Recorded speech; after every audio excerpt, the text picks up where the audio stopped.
Today, there are two kinds of disbelievers in the world. First, there are believers with heavenly books, or people of the book. These are Jews and Christians. They believe in the rising after death and in eternal life after death. Second are the disbelievers without a holy book, that is, mushriks, who do not believe in the one Allah. These are polytheists, and they don't believe in Allah, the creator of all.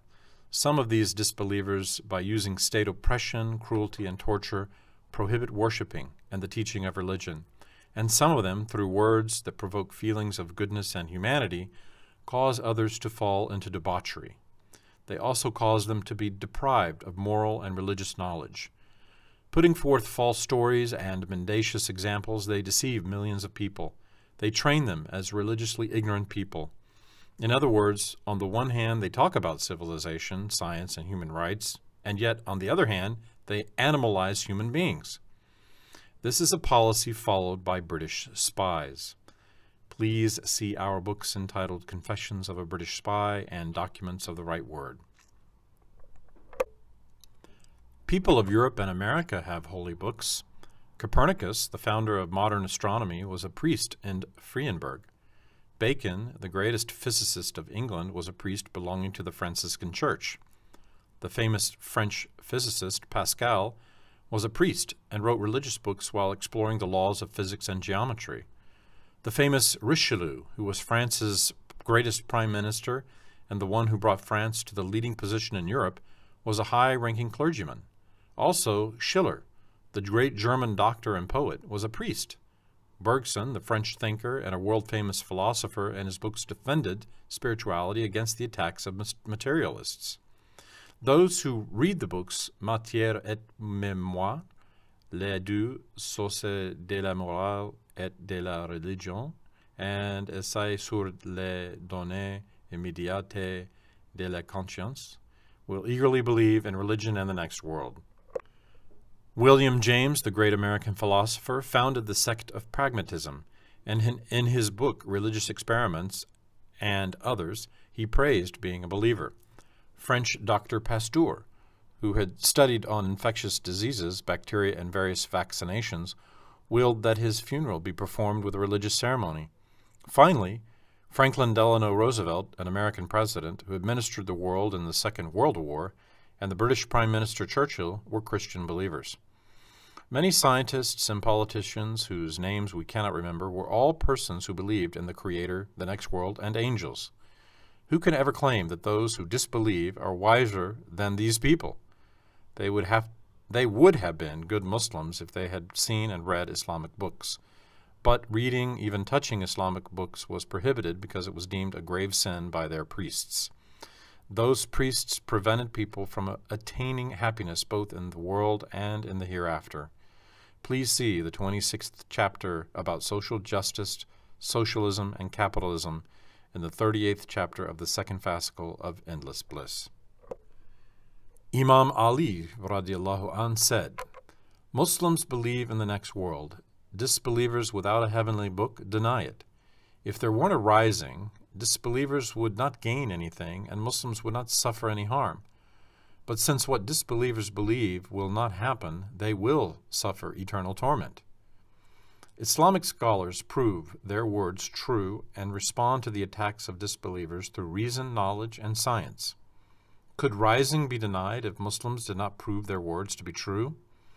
Even if being under eternal torment were only a probability, whose wisdom would take the risk of it? Nevertheless, torment in the next world is not only a probability, but an obvious fact.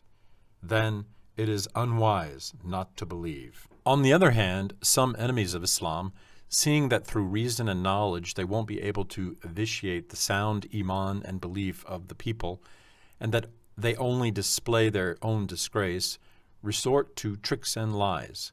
They pretend to be Muslims, write false articles that seem to like and praise Islam, but in these articles and statements of theirs, by disputing the essential and basic principles of Islam, they cast a bad light on them, as if they were not part of Islam.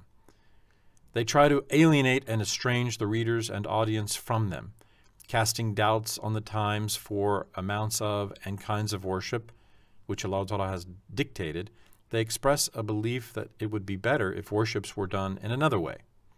Knowing nothing of the delicacies, uses, and values that are hidden in the inner soul of worships, they consider them as a medium for simple and primitive functions, and they act as if they were trying to correct them.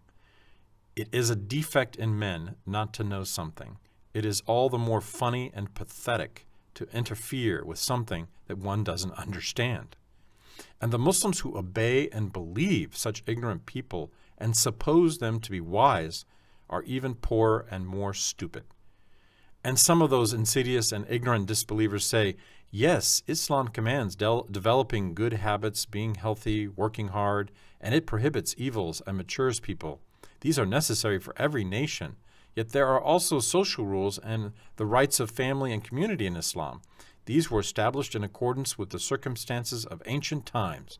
Today, nations have grown larger, circumstances have changed, and needs have increased. New rules and laws are necessary to meet today's technical and social improvements. Rules in the Quran cannot meet these needs. Such words are the absurd and out-of-place thoughts of the ignorant who do not know of Islamic laws and Islamic knowledge.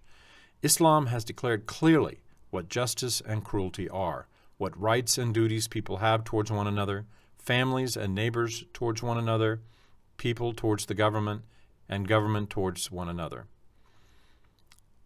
Governments towards one another. Islam states what a crime is, and it has put basic rules upon these unchangeable concepts.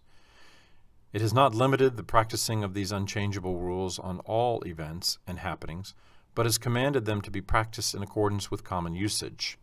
In the book Dural ul-Hukam, a commentary to Majalla from Article 36 onward, it is written, the rules depending upon nas, that is, ayats and hadiths with open meanings, or a dalil, that is, a proof, does not change in the course of time. However, the rules depending upon customs and common usage may change with time. The hukm-i-kuli, that is, the general rule, does not change, but its application to events may change in time. In worship, common usage becomes dalil in order to give clarity and to inform people of a rule which is not declared by a nas. To classify a custom as common usage, it must originate from the time of the Sahaba-i-Kiram, and it must be known that it has been used by the mujtahids and that it has continued to be used. In the rules of muamalat, transactions, customs prevailing in a region which don't contradict a nas also become dalil, a proof. These can be understood by scholars of fiqh. Allah Ta'ala has established the Islamic religion in such a manner that it addresses every new development and invention in every century for every country, showing toleration and latitude not only in social life but also in worships. The Islamic religion has given men freedom and the right of ijtihad when they are confronted with different conditions and necessities. During the times of Hazrat Umar, the Umayyads, and such a big empire as the Ottoman Empire, large communities of various people living over continents were administered with these divine rules. Muslims' accomplishments and glories have been famous throughout history, and in the future every nation, big or small, will attain comfort, peace, and happiness in proportion to the extent to which it obeys and practices these unchangeable divine rules. Nations and societies which deviate from the social and economic rules declared by Islam will not escape hardships, suffering, and trouble. It is written in history that this has been so with nations in the past, and so will it certainly be in the future. History is repetitive. Muslims should attach great importance to national unity and solidarity. They should be extremely active materially and morally in making their country stronger. They should learn the teachings of the Islamic religion very well. They should abstain from harams, and they should pay their debts to Allah Ta'ala and His born slaves. They should be embellished with the beautiful morals of Islam and should not cause harm to anybody. They should not be a means of agitation or anarchy. They should pay their taxes. Our religion, Islam, wants us to behave in this manner. The first obligation of a Muslim is to avoid being guilty judicially and sinning by not following the devil or one's nafs, and by not believing bad, insidious, disobedient, and rebellious people. Allah Ta'ala imposed 3 obligations on his human beings. The first obligation is a personal obligation. Every Muslim must be well-trained, healthy, well-mannered, and good-tempered.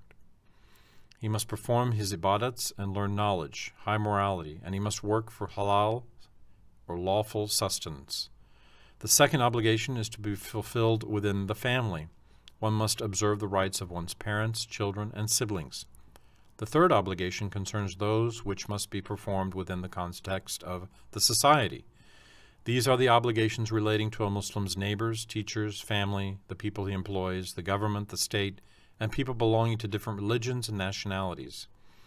It is a must to help everyone, not to insult or hurt anyone, to be helpful towards everybody, not to revolt against the state, the government, the laws, to observe everyone's rights, and to pay taxes on time.